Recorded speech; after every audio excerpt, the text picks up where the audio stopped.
Hi, it's Lisa Cuneo and welcome to my scrapbook table.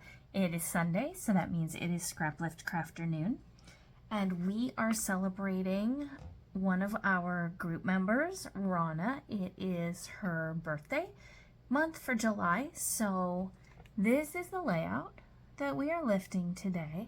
I love these hexagons and the black outline and the watercolory look of them. I don't know how she created them. I don't know if this is patterned paper or if she did some watercolor and stamping and rub-ons. I'm not sure. There's also a tag here. And so I have decided to use this as the inspiration for my next traveler's notebook layout. This one, some of them have a photo, this one does not. And so here's what I'm thinking. I have written out the long version of the Serenity Prayer, which you might be familiar with the beginning of it, but I didn't know until about, I don't know, a couple years ago, that there was another part of this, a longer part. And so I've gone ahead and I just wrote that in black marker. I used the 0.5 micron Pigma marker, and so now I am going to draw some hexagons over it and watercolor them with my Distress Oxide inks. So what I decided to use for making my hexagons was this template. It's actually a stitching template from my friend MK's shop called Some Assemblage Required. And I chose to use this because then I can see where I am putting my hexagons.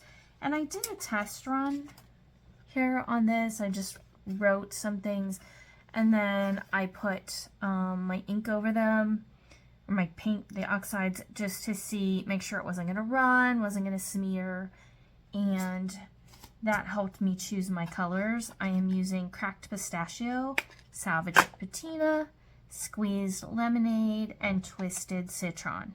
I decided to stick with these colors, and then I realized they coordinate with what's on the facing page. That was not on purpose whatsoever, but that's how it ended up. And then I'm going to do a little bit of journaling on this tag. And also, I wanted some little flowers because she has some little bits and pieces. Hers are hearts, and then she has some flower stickers. So I decided I wanted some little flowers to scatter. And so here's what I have done. I punched out a few already in some scrap paper. I think you can see that. So I'm going to use this stamp, or punch, I'm sorry. I'm guessing it's, oh, right there, it's EK Success. I picked this up at a thrift store, and it does make a pretty little border, but it has this perfect tiny little flower, which is what I need. And I have some scraps over here that I will punch some flowers from. I also pulled out this rub-on from All in Create. I don't think I'm going to end up using that. So I'm going to go ahead, trace my hexagons, put a little bit of journaling on my tag, and a little reinforcer, and then I will speed up the video as I talk you through watercoloring the hexagons. So I was just showing you there that I did a little bit of journaling on the tag and pulled out a few bits of string that I will put through the hole. I'm not sure which one yet.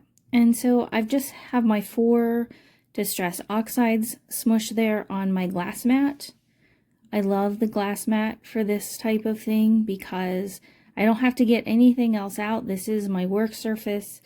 It wipes up with just a damp cloth, and it works so nicely for this. So this was a good investment, I believe. So I just I put some clear water inside the hexagon shape, and then I add some color. If it gets too dark, too much color, I blot it off with that rag that's sitting there beside me. And I am certainly not a watercolor artist by any means.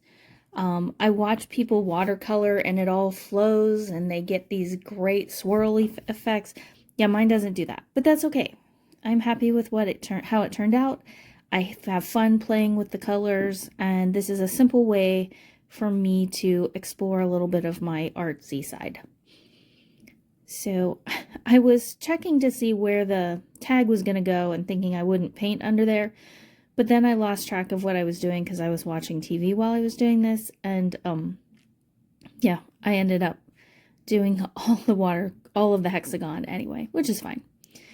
There isn't a lot of difference between the squeezed lemonade and the twisted citron. I probably could have done without the squeezed lemonade and you wouldn't really see much of a difference. I don't have you watch all the coloring. There it is. You'll notice in the still shots at the end, I do add 2 more hexagons because the blank spaces just felt too blank. So you'll see what I mean in the still shots, but I didn't decide that till I had already edited the video.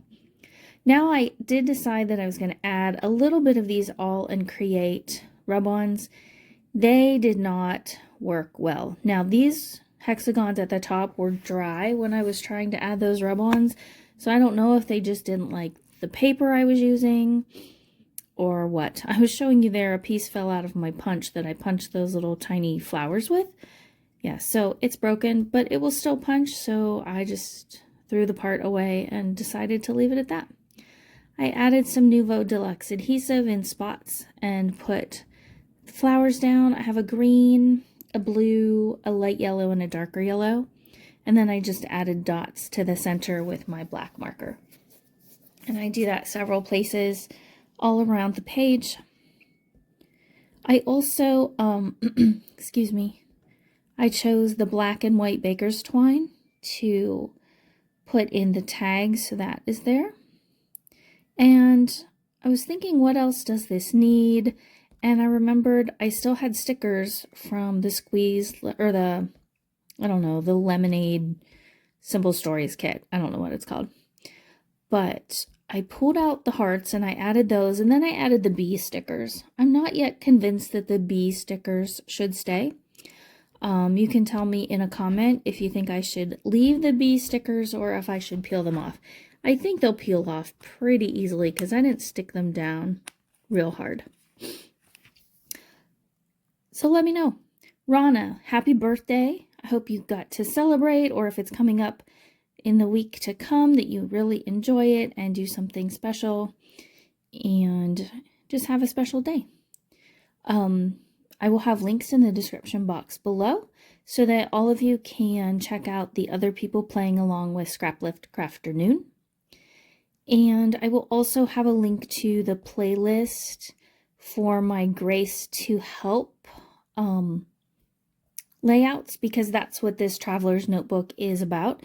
And if you missed the beginning of that and are interested, you can go back and watch the previous videos, especially the first one, that sort of tells what's happening here and why I'm creating this.